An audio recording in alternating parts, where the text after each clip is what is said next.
Hello? Oh, there it's working now. Okay, great. For some reason, my microphone wasn't working. I had to reconnect it. Hi, everybody. Welcome to the review session. So, something that's important to note. I cannot create problems for you, nor do I have all of the questions that you might ask on screen. So, number 14 from Quiznarr4 tells me absolutely nothing. But CF4 and ASF5, I can do, and we can draw the Lewis structure, see if it's polar, etc. So we can do all those things, but you have to be specific. So chapter 3, question 6, I need more information. I can't create problems on the fly because it takes me time to write these problems. So, like, for instance, if I wanted to write like an exam, it would take me all day. I spend like 4 or 5 hours writing an exam because I have to write all the problems, then I have to do the problems, make sure they're doable, and then I have to make sure that I don't find any weird exceptions, etc. So, like general questions about stuff that I can answer really quickly, we can do that in Discord, or I can type it in the chat or whatever. But specifically, the intent here is to do practice problems that you might have questions about, and I do need you to type those out in the chat so that we have them on the screen here available. So let me scroll up real quick here. So we already talked about this problem here, the one with the 3 spins. If there, oops, I don't have the tablet out, hold on. If there are 3 spins in this theoretical universe that we created for the purposes of this problem, then yeah, all of the orbitals would then just hold 3 electrons. So 1s, 2s, 2p. That would start looking like this. 1, 2, I don't know, 3.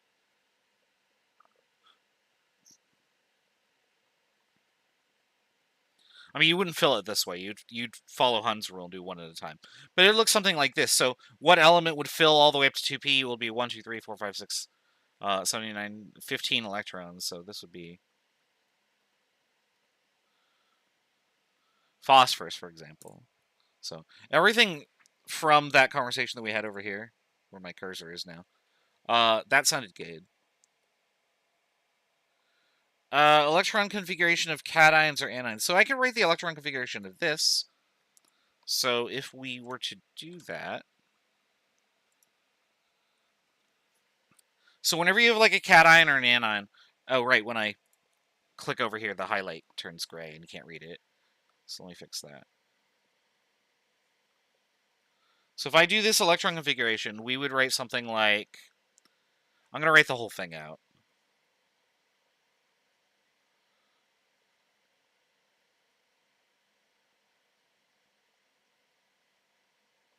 I think that's iron. Let me get my periodic table here. 1, 2, 3, 4, 5, 6. Okay, great. So if I want to make this Fe3+, remember we got to get rid of valence electrons first, which would be these. So I'd get rid of these 2. And then I need to get rid of 1 more. So this would be the electron configuration for F3E3+. So we ionize valence electrons first. And valence electrons are highest N, so that's how you know which ones to get rid of. So that's that.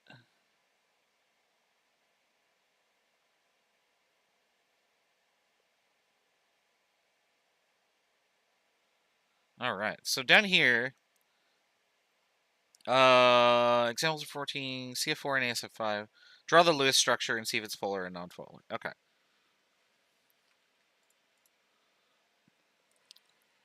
All right, so let's do CF4, for example.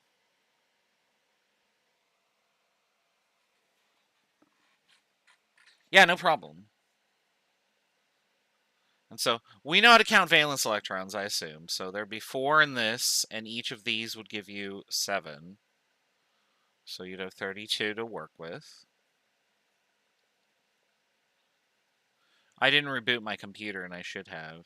So it's going to be a little slow drawing these. So for electrons, I got 2, 4, 6, 8, 10, 12, 14, 16, 18, 20, 22, 24, 26, 28, 30, 32.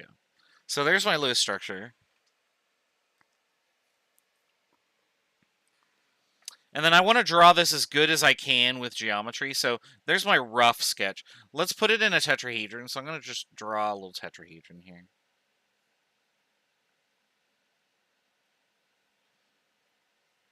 And so if I was going to draw this, my carbon would be in the middle, and I'd have a fluorine at each of these points.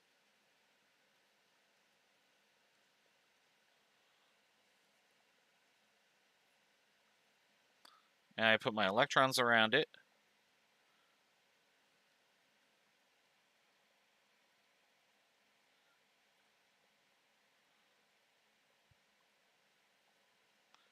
Sometimes when I draw these, if I draw them too quickly, they don't appear. There we go.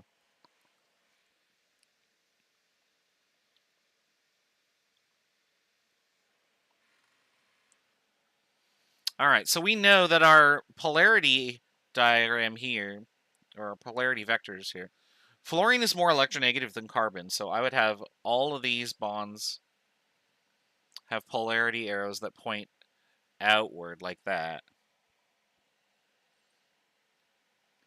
And if I were to sum all these polarity vectors together, what I should end up with is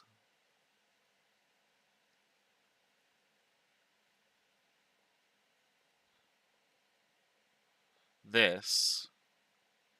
Now, that's really hard for me to draw accurately. You probably saw that on the video when I had stuff that was tetrahedral. Like, it looks really sketchy, right?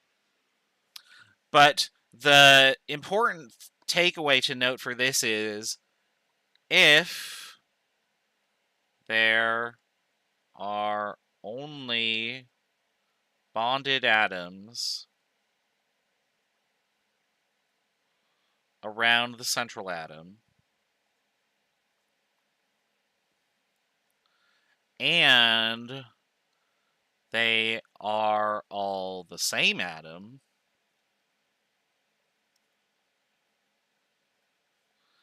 then the result will always be, the result will always be nonpolar. So whether you have 4 things or 5 things or 6 things or whatever, if all you have on the electron groups are bonds, so no non-bonding electron pairs on the central atom, and all the atoms that are bonded are all the same atom, you will always get nonpolar. And the reason for that is because all of these directions cancel each other out perfectly due to how geometry works. All of these bond angles are going to be identical. And that's because the electron density in each bond is exactly the same, because they're all the same bond, right? So they would all adopt a position exactly 109.5 degrees apart from each other. And all of their polarity vectors would cancel out. The same thing happens in a triangle, right? So if I have something that looks like this, and these atoms are all the same, then if I draw my vectors like this, and I were to add them head to toe, then I'd end up with something that looks like this. So there's one vector, there's one vector, there's one vector. I end up back where I started. And if you end up where you start, your molecule is nonpolar when you draw out all the polarity vectors and sum them together. With ASF5, it actually does the exact same thing. So that would look like this.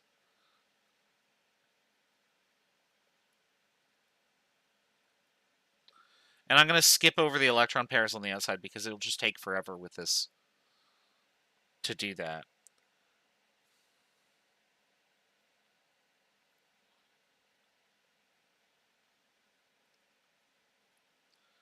So this is trigonal bipyramidal. And what that means is that this bond and this bond would cancel each other out. And then these out here are like a trigonal planar situation. And so they cancel each other out too.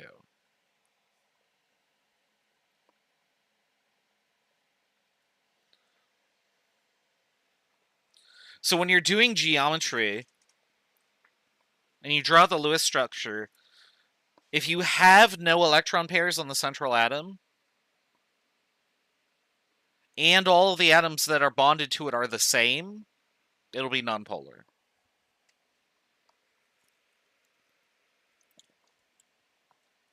If you have non-bonding electron pairs on the central atom, almost every case will be polar.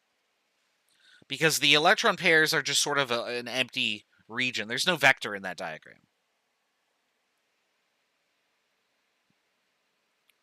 So this, as shown, ASF5, I'm going to erase these vectors here, is totally nonpolar. But if I were to do something like, say, this, and get rid of this one,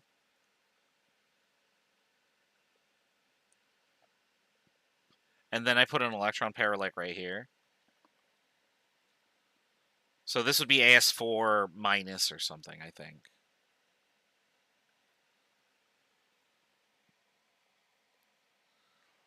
Then, now when I draw these vectors going this direction, there's nothing to counter them over here. And so this would actually be polar.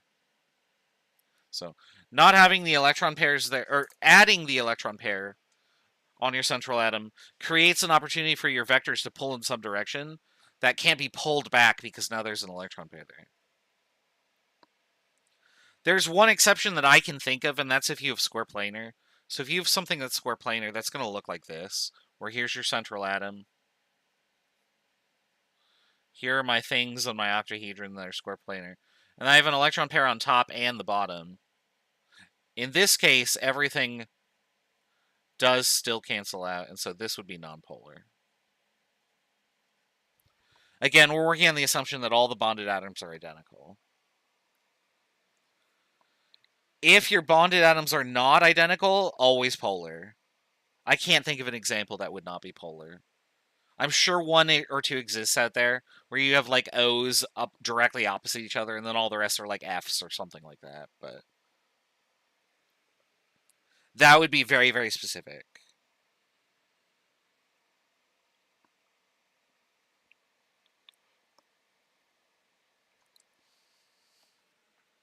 All right. Calculate the frequency and wavelength of photons with this energy. Control A is what I want. There we go. So we can do that. So let's write down our quantum mechanics equations.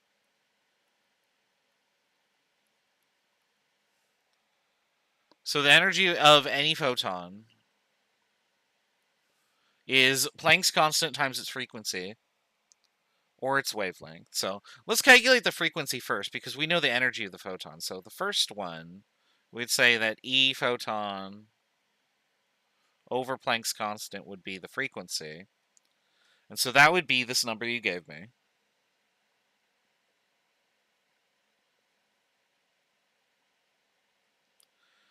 So energy is in joules, so I need to write that out as Newton meter, which is a kilogram meter squared per second squared.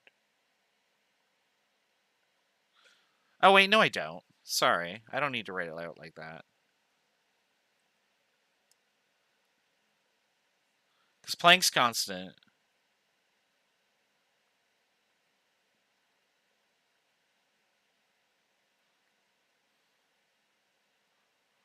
is that, and then this just cancels.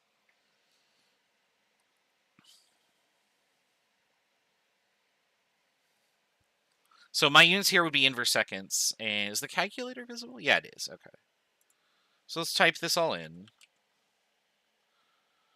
Wow, how long has it been since we used the calculator? Huh? So there's that, divided by Planck's constant.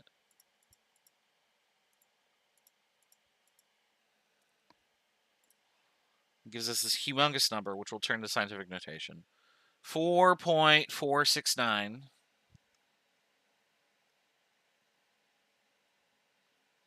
times 10 to the 14. So that's our frequency.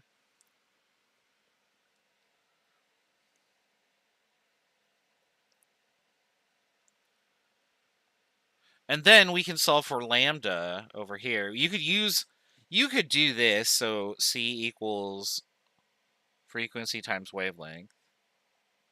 Or you can use this equation. We'll use this one because we've got two of the variables solved for already. So lambda would just be C over the frequency, which is 3 times 10 to the 8 meters per second, divided by the frequency we just solved for.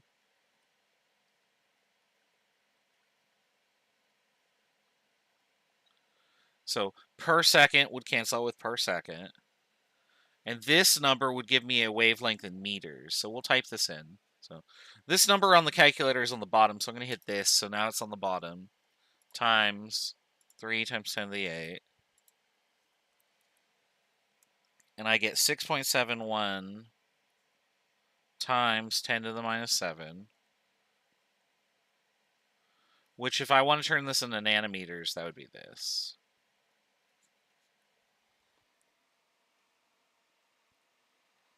So there's the frequency and wavelength. What color is 671 nanometers? Well, I don't have the color wheel open, but I do know that the range is 400 is purple and 700 is red. This is real close to red, so I would guess red.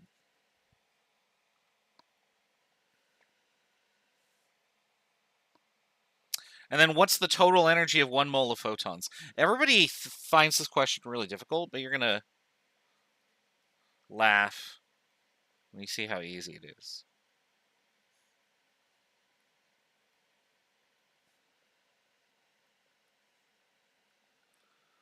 So this is how much energy I have per photon, right? I want energy per mole.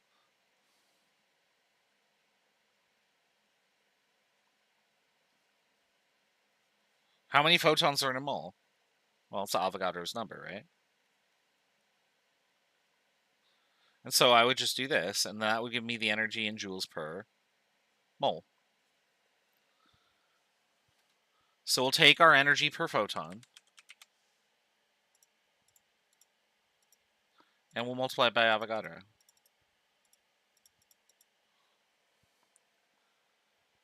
And we get 178,000 joules per mole, or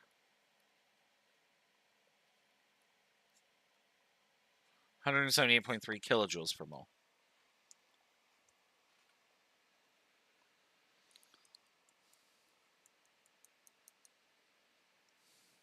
So that's the energy per mole for red light with that photon.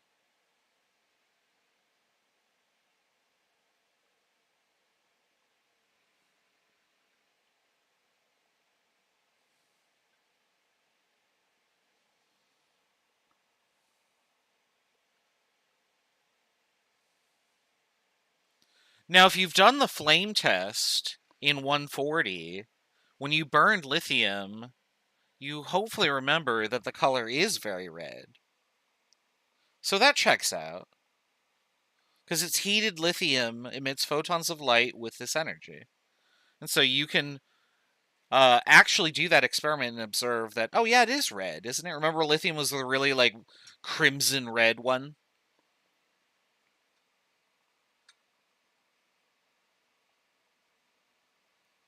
All right. The last problem here I have is there's a sphere of platinum with this many atoms. What will its radius be? So we need the density of platinum. I'll have to look that up, but that's okay. So I have a sphere. And you know it's a sphere because part of it is shaded on the corner and it casts a little shadow. There's my sphere. And it has a radius. And we want to figure out what its radius is. And I know that it is made of 2.127 times 10 to the 25 platinum atoms.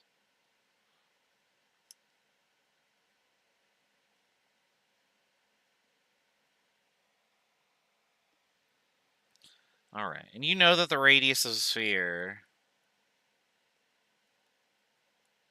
is that because we've taken geometry. All right, so what I can do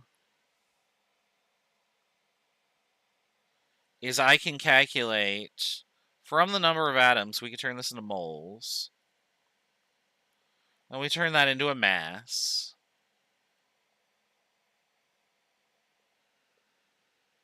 And then what I can do is once I know the grams of platinum, using the density, I can turn this into a volume in cubic centimeters.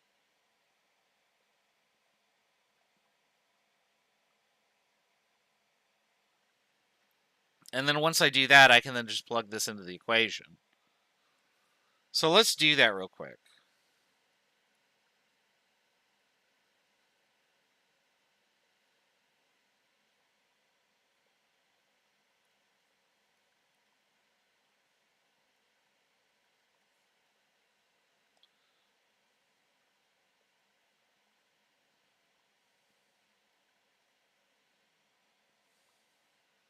So we know that in 1 mole, there are Avogadro's number of atoms.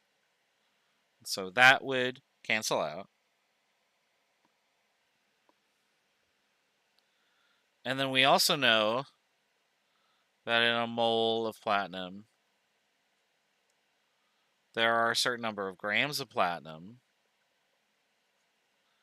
which we can look up on the periodic table. And according to the periodic table, we've got 195.08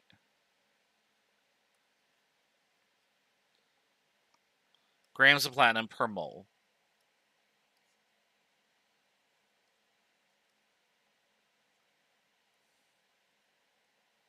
And then finally, using the density of platinum, we could turn grams into a volume. So density of platinum, 21.45 grams.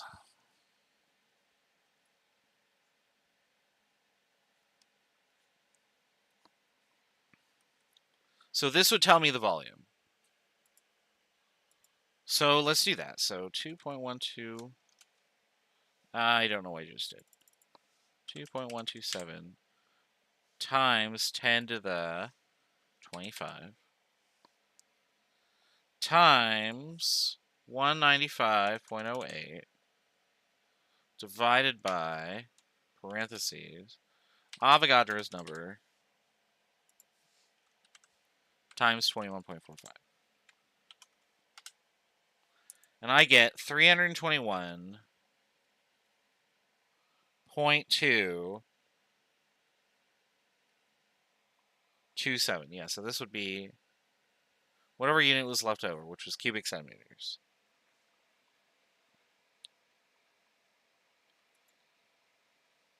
And then finally, we'll just plug this into the formula. So if I rearrange V equals 4/3 pi r cubed to solve for r, I would get 3V over 4 pi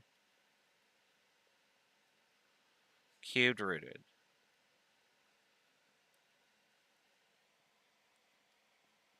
And so that would be 3 times the volume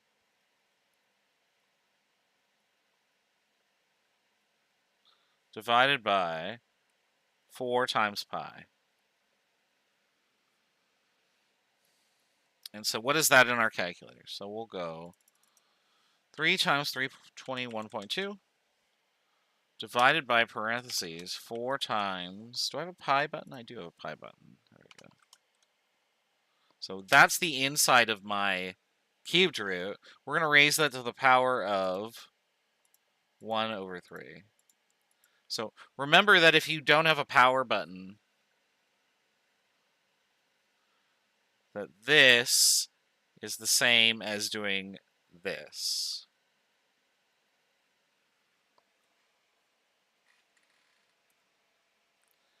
And so when I raise this number to the 3rd power, or 1 over 3 power, I get 4.248.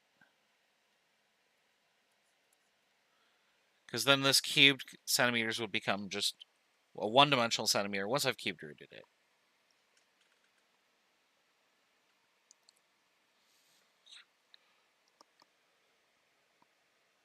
So the radius of my sphere should be 4.25 cubic centimeters.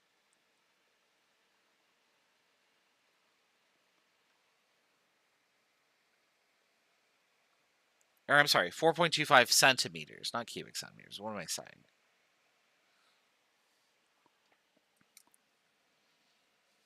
All right.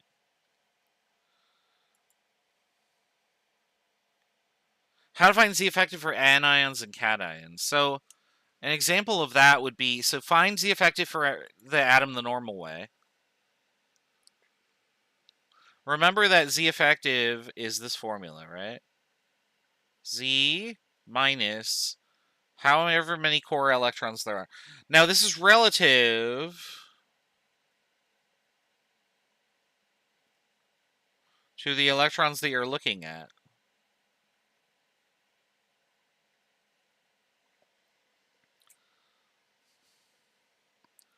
So if I have an atom and there's lots and lots and lots and lots and lots of electrons around it, and I'm looking at an electron over here, these are all going to be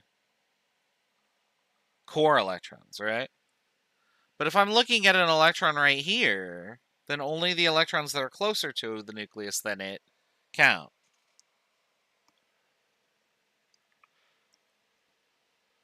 And since there aren't any right here at this one, I would have a very high Z effective because it's just seeing the full nucleus. So for instance, we'll go back to Fe3+, which we did earlier.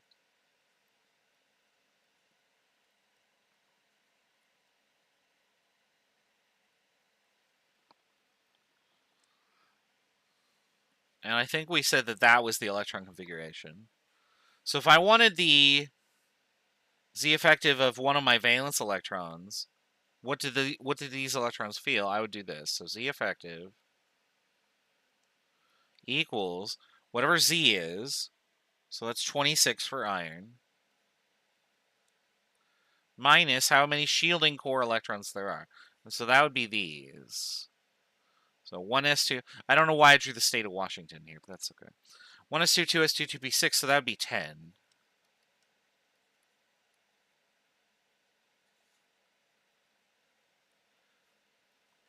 So Z effective for Fe3+ would be...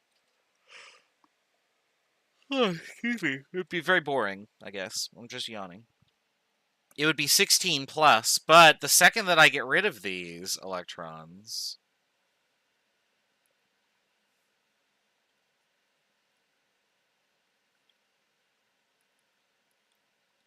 If I write the whole thing out again...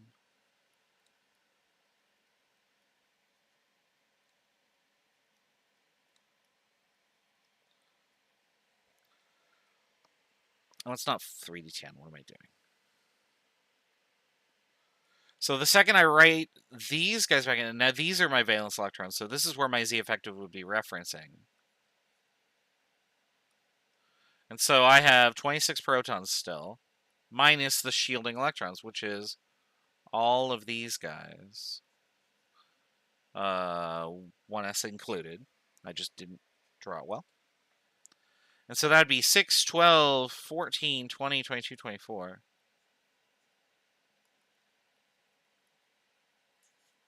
And you can see Z effective for that is way, way, way, way lower. For cations, you're doing the same thing, but... Or, I'm sorry, for anions, you do the same thing for ions, except when you add extra electrons... Oh, excuse me. Z effective won't end up changing because you're adding extra electrons in there in the valence layer. So they go in the valence layer, but not the core electrons. So you're only ever going to see a Z effective higher than 8 if you have removed electrons and you're digging around in the core electrons layer. For anions, you're not going to see a Z effective change unless you go to the next period, in which case you end up with a negative number, which would be weird. But that's how it is.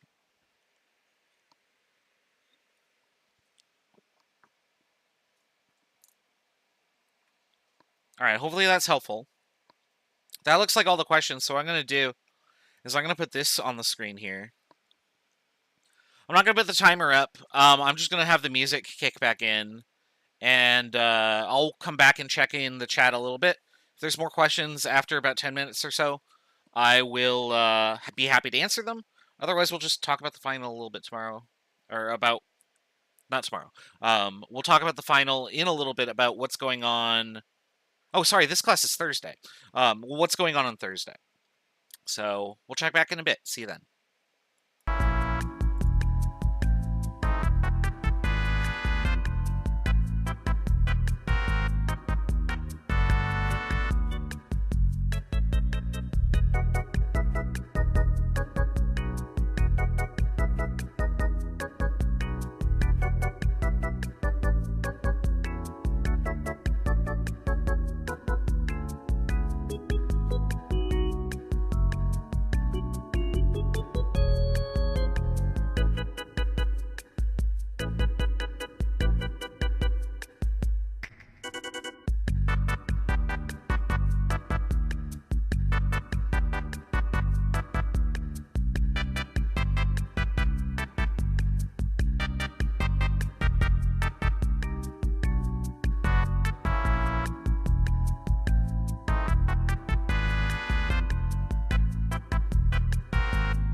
Alright, hi everybody. There weren't any other questions in the chat, so I'm just going to turn this off. And we're going to go back over to here, and we'll just finish this up. So, the final exam is scheduled for Thursday. If you need a different day, so Wednesday, Friday, or Saturday are the eligible options, please email me. I have a bunch of emails I'm going to get to after this, and then go set all those exam dates to whatever that people want. Lab number 5 is due on Wednesday and closes Thursday. Be careful, don't let that fall on time that you would need for the final exam, because if you take your exam on Thursday and the lab is due that night, and you don't start either of them till like 6 or 7 p.m., you're going to run out of time, so just be mindful of that. Other than that, yeah, that's the end of Chem 161. Thanks for coming along with me on this journey. I hope that now that we're at the end, that you got something useful out of this and you found it fulfilling and maybe even enjoyable. I do want to thank everybody for coming out to the lecture and for just being a part of this. So thanks again, and best of luck to you wherever you go from here. And maybe someday I'll see you in 162. Take care. Have a wonderful summer.